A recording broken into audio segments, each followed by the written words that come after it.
Hey, it's Sterling Valentine. Welcome to your Internet Marketing Masterclass on social media. I'm always interested in talking to people about social media because this is by far the topic that more people have different definitions for and different ideas about than almost any other topic. You know, it's funny when these sites come out for the first time, you think, well, maybe this will be the new thing, or this will be the thing that I'll use, and this is great. Look what you can do with it. But very, very often, it's difficult to put these sites into perspective. Yeah, they give you the ability to do new stuff, but so what? What does that stuff that you can do have anything to do with getting subscribers and sales? You know, very often we get distracted by the bright, shiny objects, and we end up spending time and investing time, energy, and money into using these sites when we're really not sure exactly how they're supposed to fit into our bigger picture. So we're going to start with some basics tonight and then move into some advanced strategies. And tonight it's a little bit of a different masterclass than usual because I don't just want to teach you what to do, but in this one I also really want to put it into perspective and context so that you understand this stuff, because nothing is more misunderstood and unfortunately used ineffectively as social media. So let's take a look at our objective for tonight.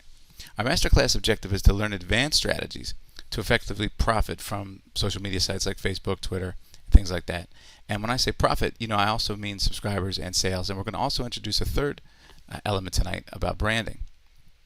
So here's our bullets for tonight. We want to put social media into perspective as a marketer. This is the key number one thing you need to do before you just start running off and pushing buttons on sites.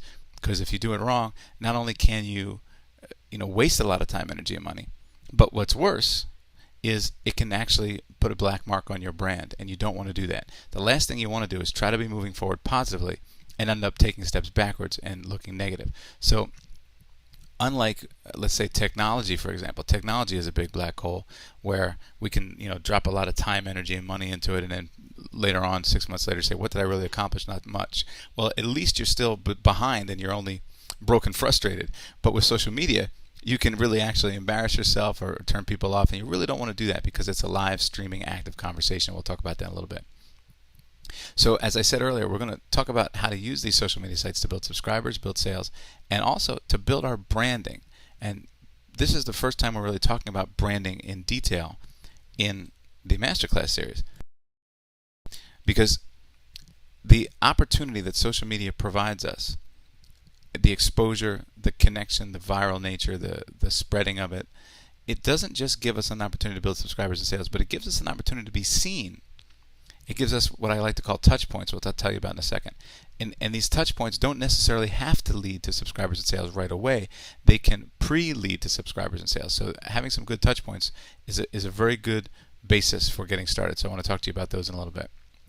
I'm going to give you some different ways to start a conversation online, because believe it or not, the social media world is just like any other cocktail party or office party. It's, sometimes people just stand against the walls and they don't really know how to start a conversation. And starting a conversation is vital, because social media ultimately is a conversation. In fact, all markets are conversations. And if you can't start a conversation and you can't participate in a conversation, you can't benefit from the conversation. So even though it sounds like, what is this, a public speaking class or something? Communications 101? Well, actually, kind of yes, because that's what social media is. Don't get hung up on the fact that there's websites with buttons and click things and all that. It's really about people. Everything at the end of the day is about people. So we're also going to talk about how to build anticipation and suspense through social media, and I'll give you a little extra last minute tip where you'd be surprised where to find some other hot social media sites. So let's get started. How do we put social media into perspective as a marketer? Well, let's take a look at our 3 key steps here for online success. We're talking about doing affiliate marketing. In case you're talking about doing something else, you can still fit it, but I'm talking about doing the kind of affiliate marketing that marketers have been doing for years, and getting a big piece of the pie of some of the largest affiliate marketing programs all over the world. I mean, this is our focus in my work at Sterling Valentine's communities, if you want to call them that, where I really try to train my students to be branded affiliate marketers, to do list building, to drive traffic to squeeze pages, build a list, and send out relevant product and service offers to people on your list that you serve, the community that you serve. Send out relevant product and service offers that they would benefit from, and hopefully, get a piece of that pie like everybody else is. So when you take a look at the basics here, They don't change. Attraction, capture, and monetization. We're going to talk about how social media plays into this. So let's go over these briefly. So attraction is the first step. People are out here in the jungle, out there in the environment, and they don't know anything about you. So first they have to find you. You have to get found. How do I find out about you? Well, somewhere along the way they have to trip over some kind of traffic trigger. And in social media, these traffic triggers are touch points, are places where people can bump into you for the first time. So you might ask somebody, hey, how did you meet so-and-so? And they'd say, well, I first bumped into him at a convention, and or something like that. This is the first touch point where we actually meet somebody. It doesn't have to be the time where we actually get them to become our subscriber and make a sale, but it's a good starting point to begin the conversation. And remember, it's all about conversations. So the prospects can find us through our traffic trigger, through these touch points, and then usually there's a call to action of some kind to click through to the next step. Now, in social media, you actually can not only do your own traffic triggers, but other people can help with this too. For example, if somebody virally shares something that they retweet your tweets, and we'll talk about those in a second, or they'll post a link to something that you posted. So it's a great way for other people to do a lot of the work for you in building your brand and building your subscribers and building your sales. So once somebody finds out about you, there's usually some type of call to action. Whether it's, hey, go read this blog post from my really good friend, or wow, I saw this tweet, it was so cool, I wanted to retweet it, something like that. Or it's just your own thing that you've put out there. No matter what, there is a click-through. There's some kind of call to action. There's a, hey, go look at this element involved, right? And so when they go there, the typical way we teach when driving sort of direct traffic to this affiliate marketing model, the list building model, is that they go to the squeeze page immediately. In social media's case, they can go to something that's a pre-squeeze, like a blog post that has a sidebar with an opt-in form on it, or they can just go to a Facebook page, a fan page that has an opt-in form or something like that. And very often, these initial touch points, these multiple layers of, well, first I saw a tweet about it, and then I read the blog post, and then I read some other blog post by this person, and then I went to their squeeze page and downloaded their free ebook. You can see how there are layers involved, but very often this is how the introduction and communication and conversation starts.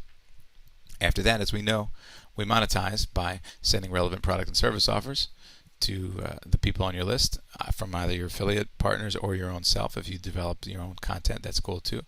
And so this is the basic framework, because when we talk about social media, I can't tell you the number of times the social media training that I've seen starts off with this, breathlessly excited person saying, "Wow, this new super site is really great, and look at all the things," and they focus on the tool, and they don't focus on the job. But the tool is just a tool for the job. The job is increase branding, increase subscribers, increase sales. That's your job. So the tool is only useful if you can use it quickly, easily, and effectively, inexpensively, to do that. Don't get hung up on the latest and greatest bright, shiny object syndrome. In fact, most social media in the beginning may actually be too much too soon. It can even be a waste of your time and counterproductive, as I said before. So we're going to focus on just a couple basic things to do to make this really, really work for you. But before we can set things up, we have to understand the context. So as a marketer, what does social media allow you to do? Well, let me tell you what. Markets are about conversations, right? In fact, it's been said that any market is just a series of conversations. If you remember that Wall Street, where the stock exchange is, the stock exchange actually wasn't originally in a building. It was a bunch of guys that would gather together under a particular tree and trade stocks. That's the truth. And then eventually they were getting rained on, and they said, why don't we move this into a room in a building? And then the New York Stock Exchange was born, which is now a huge market. But it's really just a bunch of conversations. So people are talking anyway. And the thing about social media is that social media has given us the ability to do something really long-winded called disintermediation. What the heck is disintermediation? Well, let's break down this word. Dis means un or not, or the reverse of. Intermediary, right? And I'll put RY here.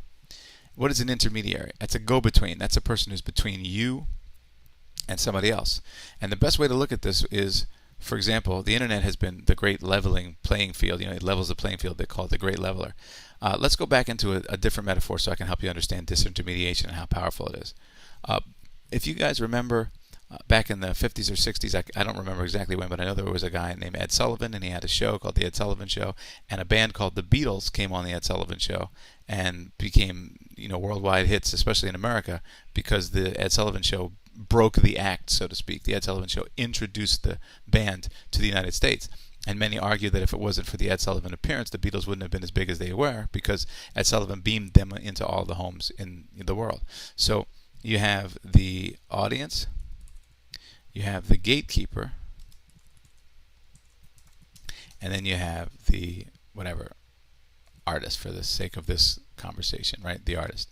So the gatekeeper, you can see, is in between the audience and the artist. He is an intermediary. And what's the problem with this model? Well, the problem is that the good news is, if Ed Sullivan says you're on the show, great, you're on the show and you made it. But what happens if Ed Sullivan says you're not on the show? Can you still, as an artist, reach that audience? Can you still just reach as many people? Well, no, actually, because it's a triangle. It's a command and control model. He decides who gets through this gate and who doesn't.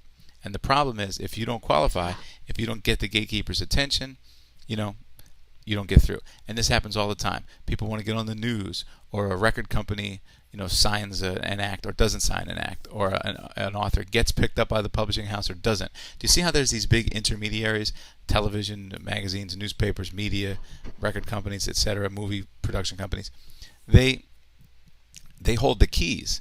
And so before social media, before the internet, especially before social media, that was it. Your whole entire job as an artist was to get the attention of the gatekeepers.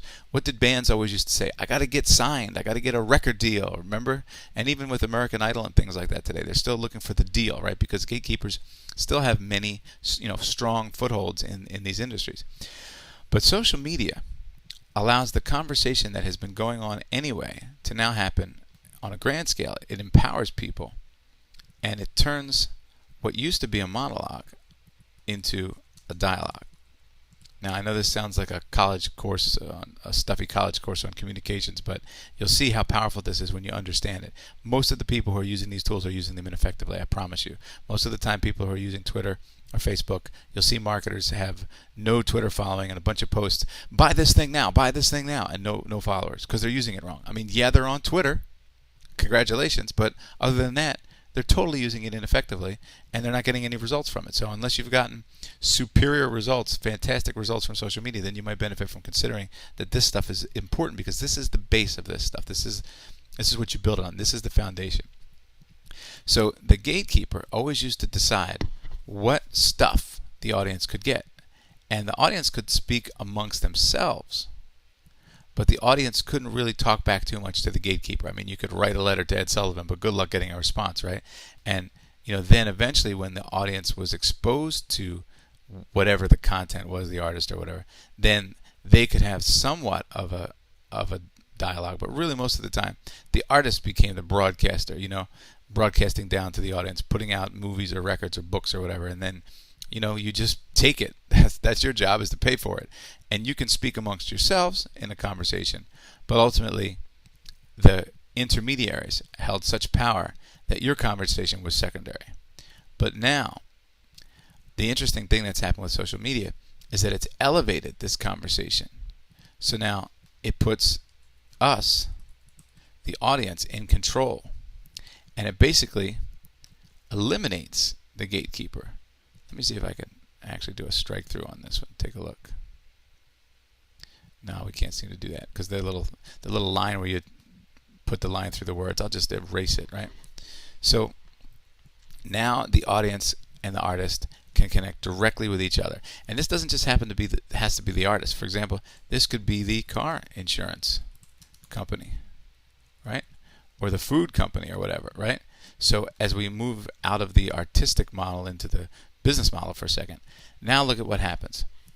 People are talking about the product or service anyway, but now instead of doing it in the dark, they do it in the light of day, publicly, where everybody can see what's going on. So there's a much higher level of transparency. And this is one of the hopes of you know internet and social media people is that, for example, dictatorships won't be able to survive much longer, where people are, their civil rights are taken away and they're abused. Because what do they rely on? They rely on secrecy and darkness and silence. So people are actually smuggling cell phone cameras into these countries that have dictatorships and risking their lives to capture some of this information. And what do they do with it? They introduce it into the conversation. We start to say, well, if so-and-so government is going to be doing that to its people, we don't want to support them with tax dollars anymore, or whatever it is. So you can see how the conversation really, really matters, and it's very powerful because people are talking about things anyway, but now that everybody knows what everybody's talking about, you can get directly to the artist or the company. You can directly have a one-to-one relationship. It's not triangular anymore. It's not you must pass through the gatekeeper first. You can now have a dialogue, and people can have a dialogue, and the company can have a dialogue with the people. So, for example, there have been recalls of products that were handled one way before, in the old days, and now they're handled differently. In some cases, they should be, because the conversation is right there, and people can give immediate feedback and access. So, I want you guys to pay very close attention to how you can engage people in conversation, participate in conversation, and hopefully influence the conversation in a way that it gets you branding, subscribers, and sales. And remember, notice I didn't say control the conversation, because those days are over. You can't really control the conversation anymore. The genie's out of the bottle, right? The horse is out of the barn, and the conversation is open. And the best you can do is follow best practices and do your best and give good customer service and all those other things that always mattered, because people are going to be talking whether you like it or not, and you really can't control what happens. And yeah, there have been forums before, but forums weren't. They were different little water coolers around different niches. But now Twitter and Facebook, they're really one great central water cooler. So the conversation is so much less escapable. It's really everywhere all at once, and it's instantaneous. So if somebody tweets or takes a picture of what they're having for dinner and puts it on Facebook, on their timeline, or on Twitter, it's instant, and everybody all over the world can know about it. And that's a huge, huge, powerful tool. But again, like most tools, it's being adopted both effectively and ineffectively. So what do we take away from all this so far? What contextualization can we put to this? Well, if you're a vendor, and as an affiliate you're a vendor, you are part of a marketplace where people buy and sell goods and services, and ideas actually as well. So you're a part of a conversation. And as a part of the conversation has been disintermediated. Now that means that the gatekeeper's gone, and social media has put the audience in control of the conversation, and they are now engaging and requiring a dialogue instead of just a monologue. And that requires, there's some new rules, so it requires open eyes and an attitude of transparency, and most of all, respect for your audience and for the conversation.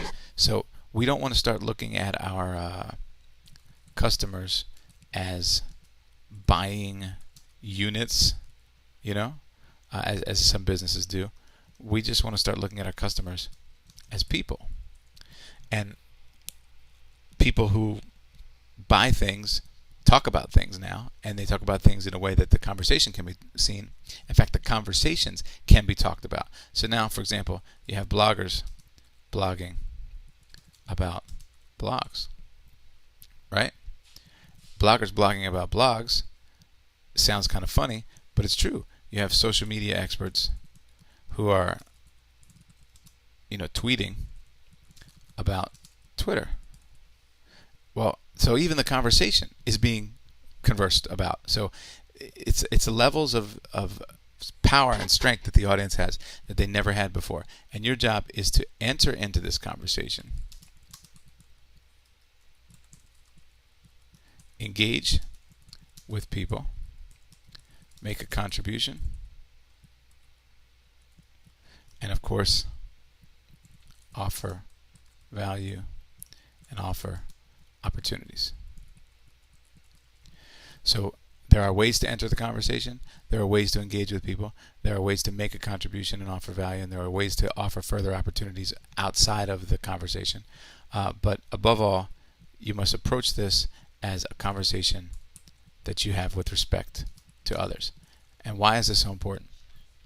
Well, if you've ever gone to a cocktail party and had a guy suddenly barge into there's a circle of friends and they're all having a nice conversation and having drinks and they're talking, and somebody just elbows their way in and interrupts and says, "Hey, listen, I sell life insurance. Does anybody want to buy any life insurance?" How does that feel, right? It totally feels inappropriate. It's jarring. It's discordant. It feels rude. It feels thoughtless. It shows lack of attention to detail, lack of self-awareness. It's just really, really bad form. And it probably is going to have the opposite effect. Not only is nobody going to buy any life insurance that minute probably, but they're also going to tell their friends, "Do you believe this guy?" And then that story is going to roll and snowball until nobody wants to work with this guy. And that's exactly what can happen in social media. If you approach this as with an old school mentality of exploitation, instead of respect and conversation. So if you're an exploiter, these are going to be buying units that are, we need to sell some units to these buying units. We need to move some product. Well, those people who enter into this self-aware social media scene with that kind of old school attitude get talked about very negatively, and they get shunned and squeezed out of the community, because that's not self-aware. That's still treating people as if they didn't have the power to talk, and it's missing the point that they do have the power to talk. So I'm trying to give you this little crash course in the philosophy and ramifications of social media so that you can see how and when to use it effectively. So let's take a look at our bullets again. So as a marketer, it can help bring you subscribers, sales, and branding if used properly.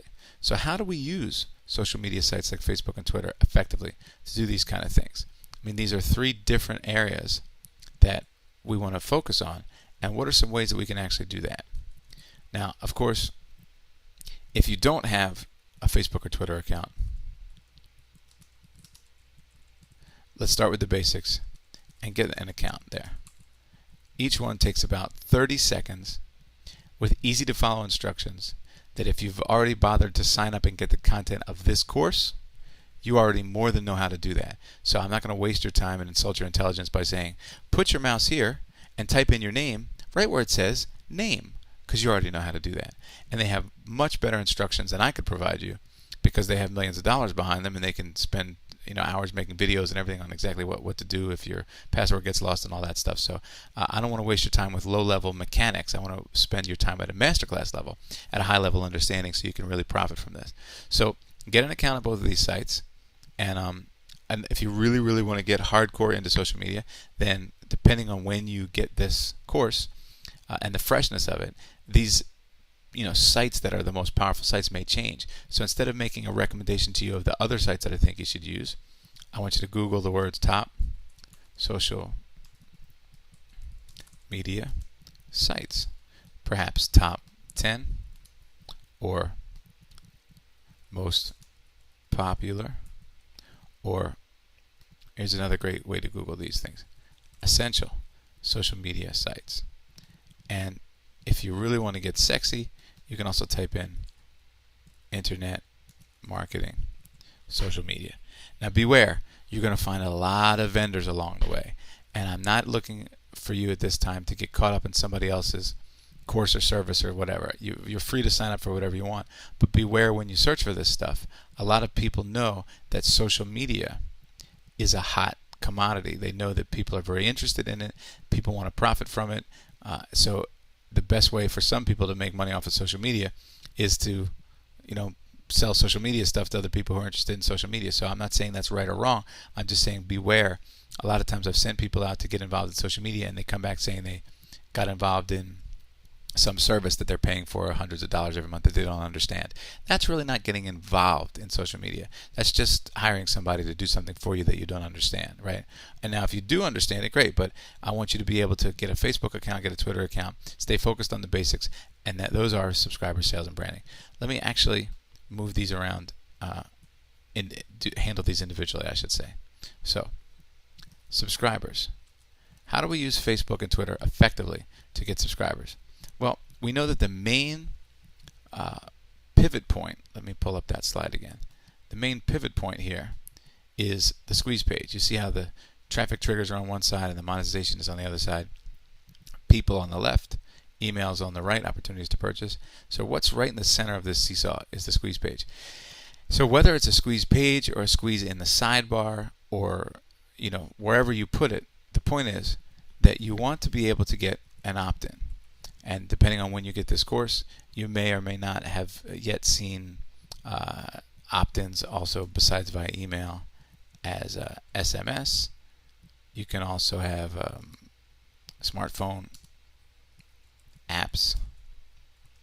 So however we're talking about getting people to opt in, the opt-in in our case is getting people to join,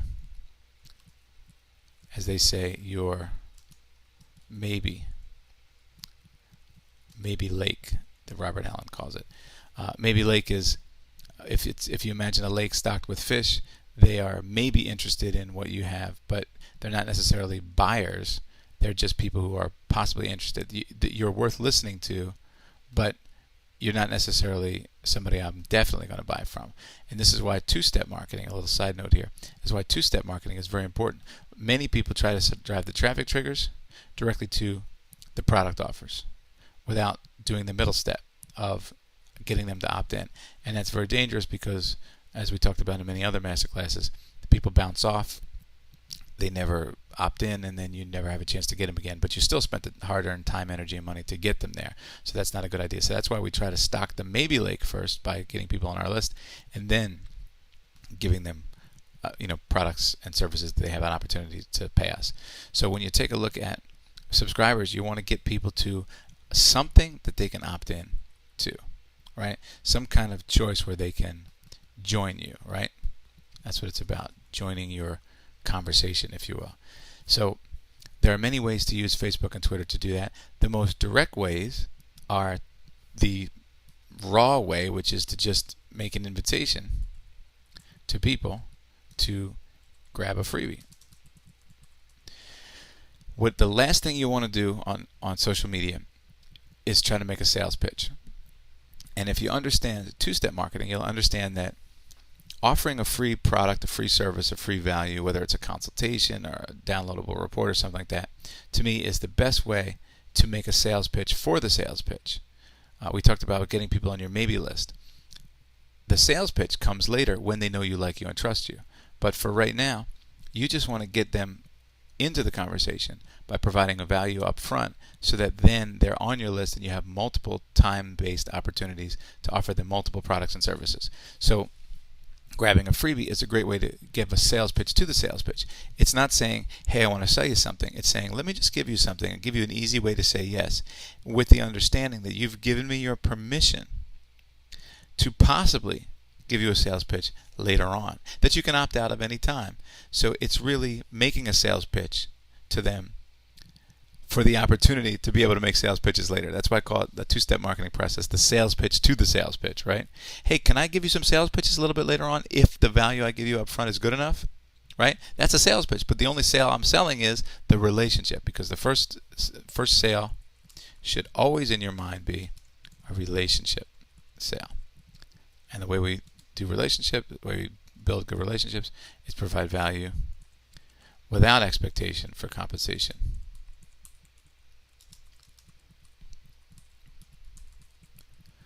Now, of course, you have a hope and a desire that at some point some of the people on your list will buy something. So when I say without expectation for compensation, I don't mean that you want to set up a philanthropic organization and never get a penny. That's not what I'm talking about. It's a business. But what I'm saying is, to that particular person that you're speaking with, you don't have an expectation at that moment to get compensation from them individually at that moment. Hey, I gave you a free report. Now you're supposed to buy me something from me, right? That's not what we're talking about.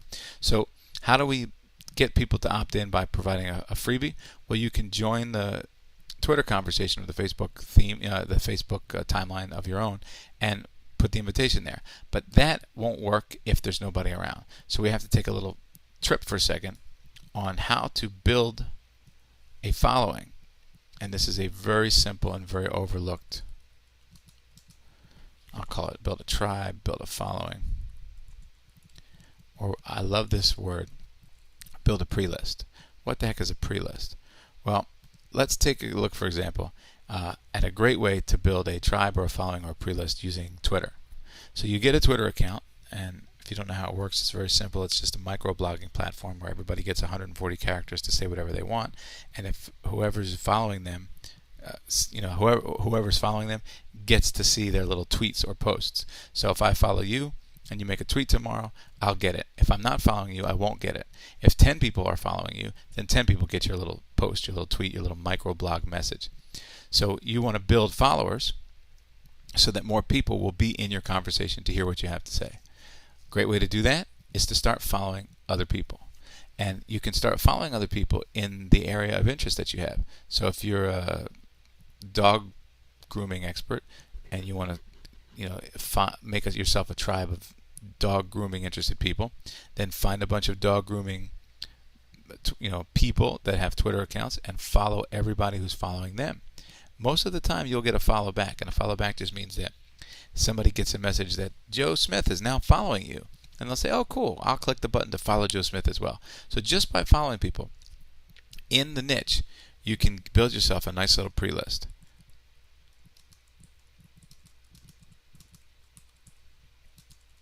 Especially experts and their followings. That's a great way to get the job done quickly because you're leveraging other people's work.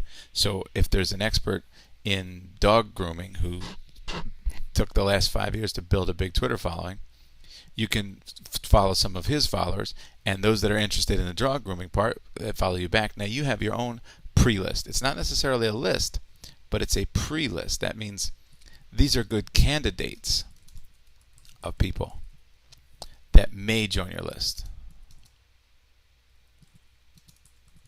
I'll call these candidates of future list members, right? And that's fine. So now you actually have 3 levels, or 3 tiers, if you will. You have what we always talk about: customers.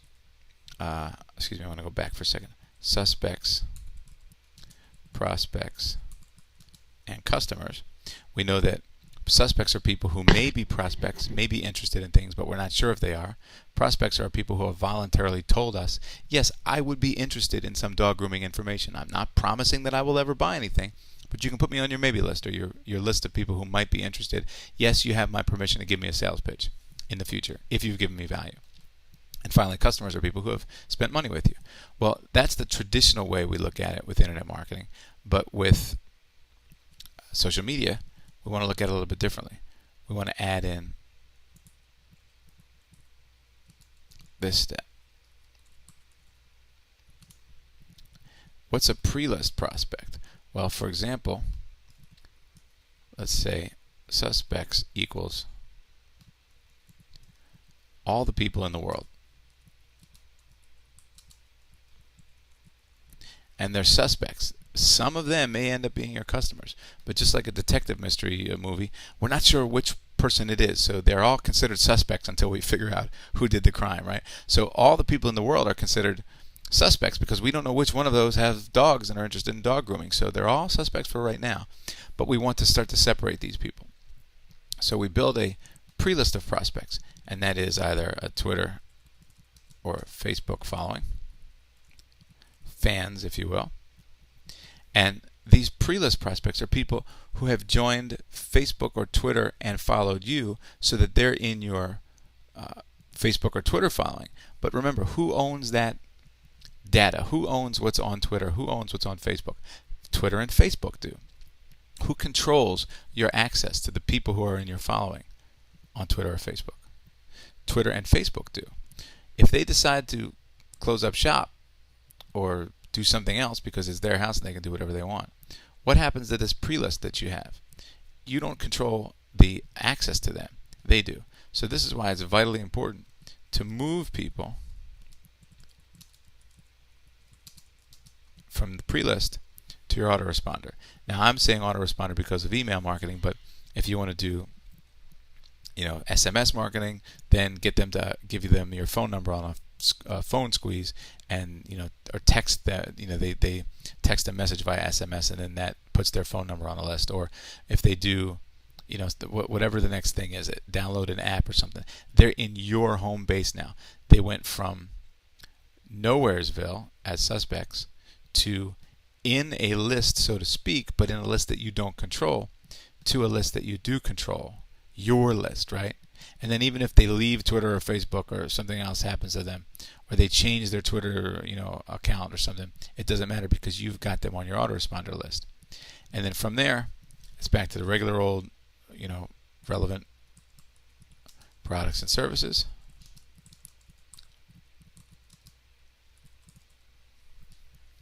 Hopefully somebody becomes a customer. So we want to move them from pre-list prospect to prospect. They've already moved themselves from suspect to the internet. They've already gone from somebody who's just walking around in the world to somebody who's also on Twitter.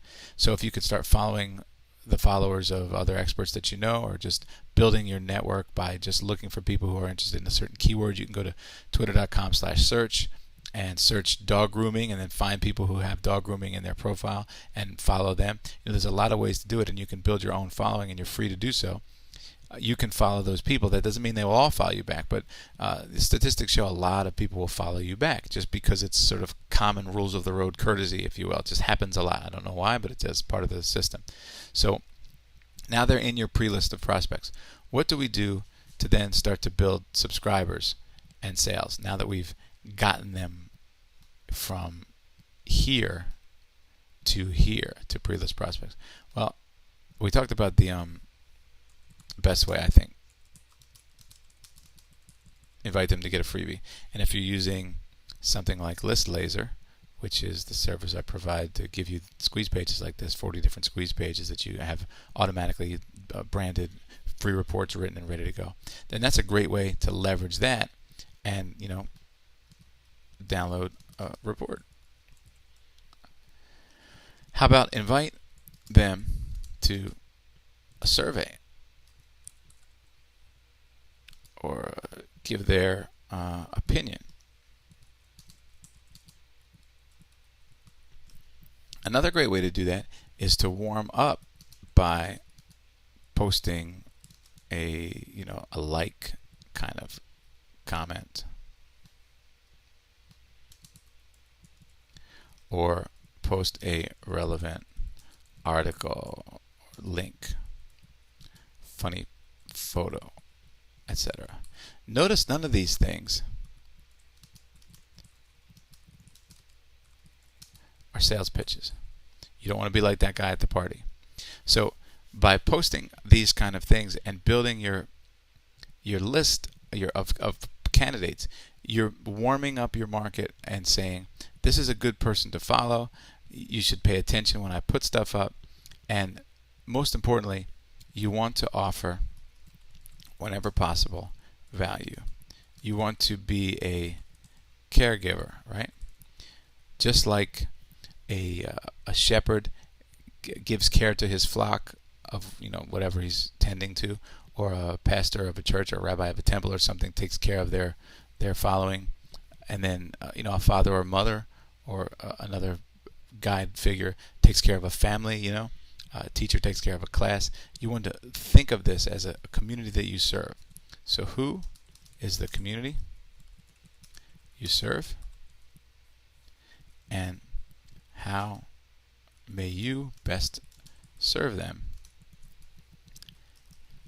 These are the questions that will lead you to becoming a good shepherd for your following, and then the answers will guide you as to what kind of things you should send them. So now when you stumble upon somebody's empty Twitter account where they've got 7 followers, and for the past 6 months they've been hammering away these messages, buy this thing now, sell now, hurry up quick before it's gone, you'll realize they're totally doing it wrong. They're not being a good shepherd.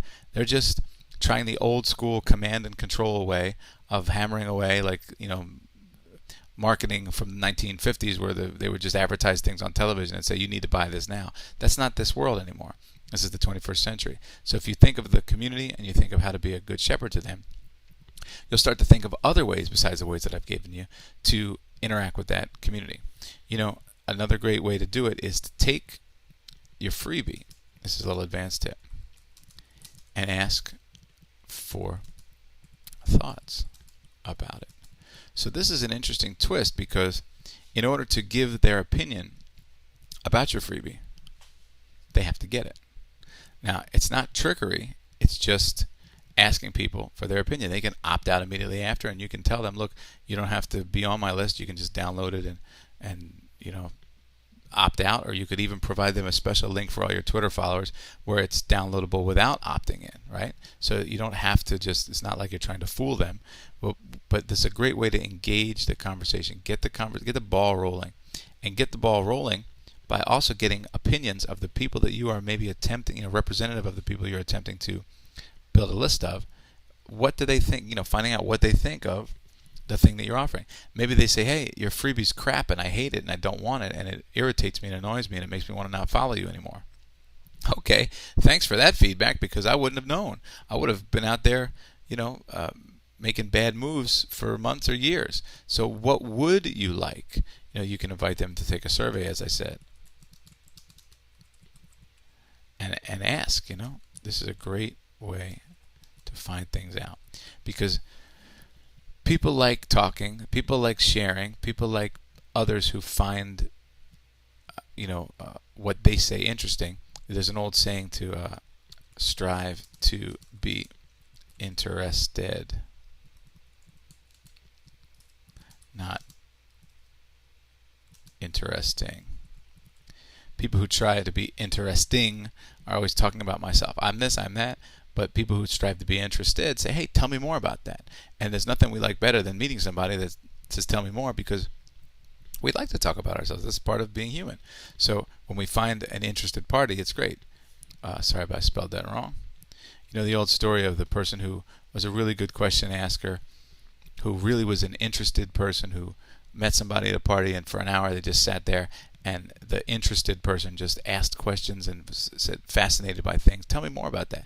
At the end of the conversation, the person who did all the talking for the hour says, wow, I really love talking with you. And the other person thinks, well, yeah, because you did all the talking, So, but the point is, if you're interested and want to get their opinion, you will be armed with the knowledge that they have, that they're transferring what they think and feel over to you.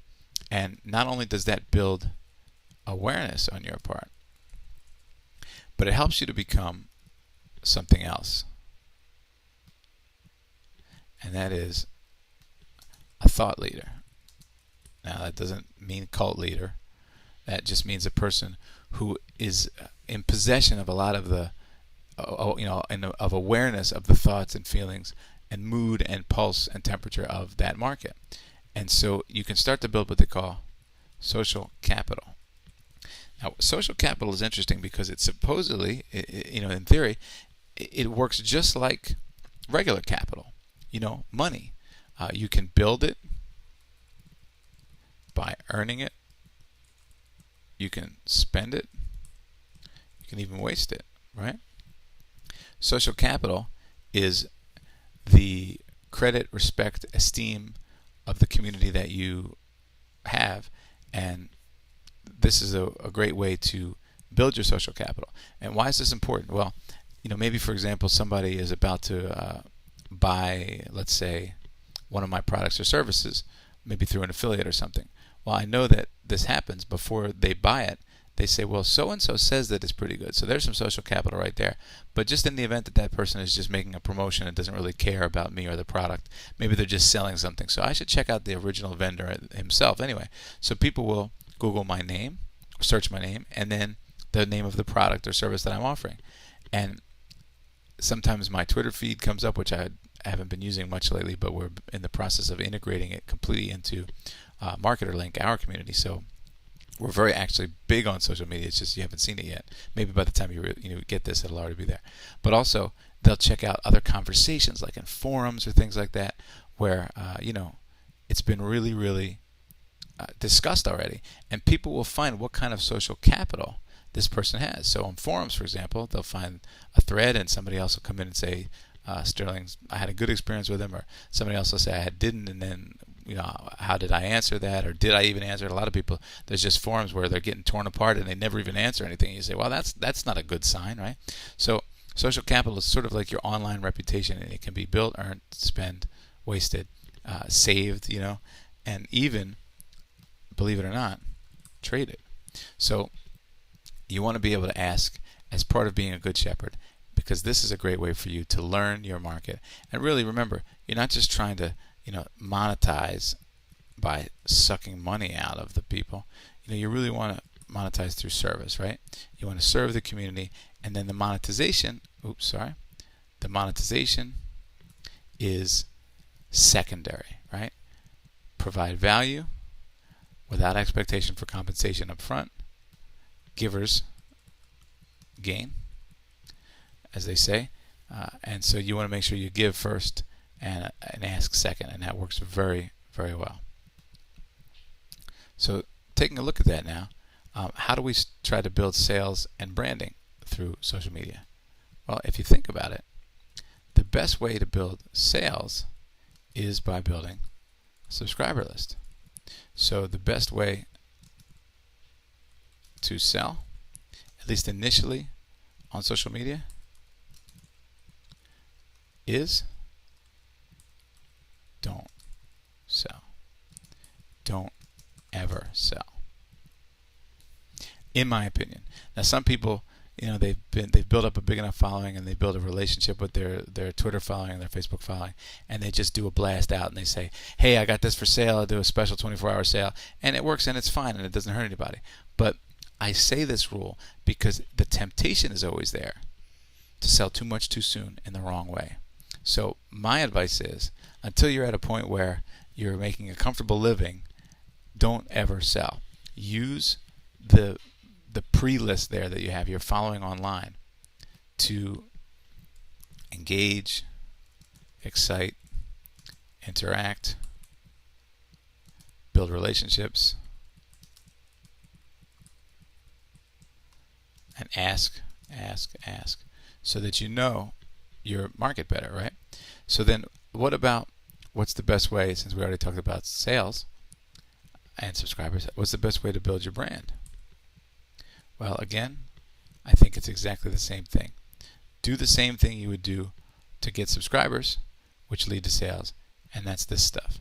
Because then you are branded as a person who's engaging, exciting, interactive, builds relationships, spends time trying to provide value. Do you see how everything leads to the same thing? You want people to want to do your opt-in. And I mean, the opt-in is the ultimate ask, right? You want to get them to say yes to a relationship first, and then you want them to hopefully turn that relationship into a profitable one with the people that you should. Remember, we only want to work with people who are a right match. We don't want to just go out there and shake every single person upside down for their money.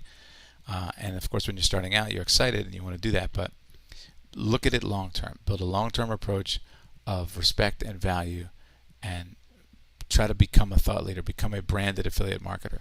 So when we go back to this now, and with this philosophy, take a look at this slide where we talked about being a branded affiliate marketer. So this picture of Steve here, Steve Tompkinson, he is a branded affiliate marketer who's giving this free report, trying to help people do affiliate marketing. Of course, he's an affiliate marketer helping people do affiliate marketing. And Steve is branding himself and building an image of himself as a person who's a thought leader. He's got these reports and he wants to share them with you. It's great that he can leverage them from List Laser. He's certainly free to write his own too. I'm just trying to provide an extra bit of leverage and service to him so he can do this quickly and easily and get a start, get a leg up, But look at what this does for you now when you use social media to do the things that I've requested that you do with it instead of what most people do with it. Now, you build brand awareness. Even if somebody doesn't opt in for the first 10 times, they say, hey, this guy Steve is always posting cool things, cool blog posts, or cool links to things, or cool stats and figures that he finds somewhere, or free reports that he's got. This last week I downloaded a good report from him. This guy is an expert. He's a thought leader. I like him. I want to get to know him better. I want to stay close to him, because we're really all out there looking for direction and leadership, and don't be afraid to step up and provide that. So we talked about ways to start a conversation online. An interesting thing, once you want to build anticipation and suspense, obviously you have to have some kind of following to do this, but you can always do what I like to call evolving stories, or you can also do little mini countdowns. These are two great, I love to call these actually evolving or unfolding stories, right?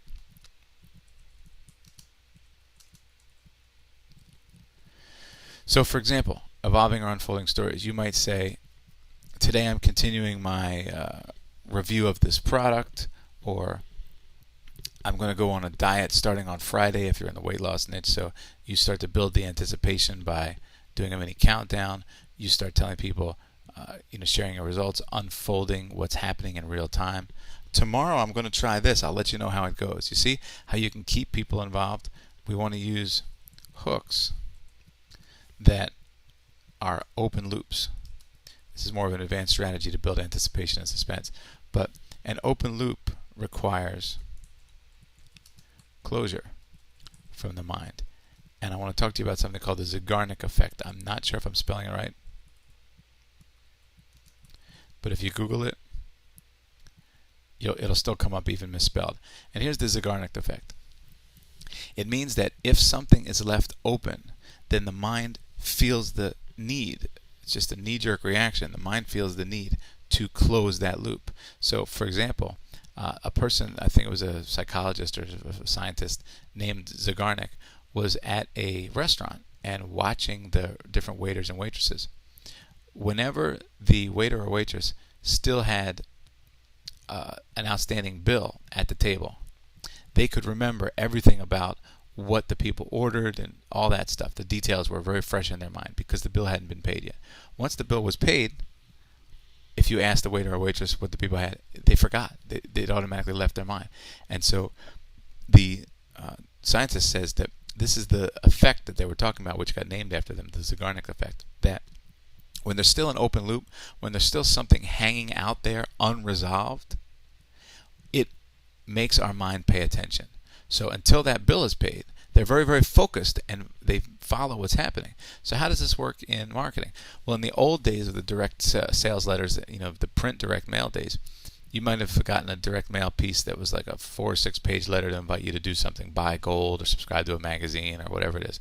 And it would start off with, when my 5-year-old daughter came home from school and told me what she told me, the news was shocking and I couldn't believe what happened next. But before I tell you that, let me tell you the story of how I got into the gold selling business. Well, right there, they've just opened a loop. They've stuck a hook into the interaction that now you say, well, I want to hear what the daughter said. I want to know what the thing was that you're referring to, the mystery thing. So by starting this little mystery, you're now in a heightened state of awareness. While you read the other stuff. The other stuff is the stuff they want you to read. So if they had just started off saying in the letter, for example, let me tell you how I got started in the gold business. Well, you'd crumple up the letter and throw it away because nobody cares. What's in it for me? But when the very same letter content is provided with somebody's open loop hook like that, the Zeigarnik effect takes place. And they say, when my daughter told me what she told me, I was shocked.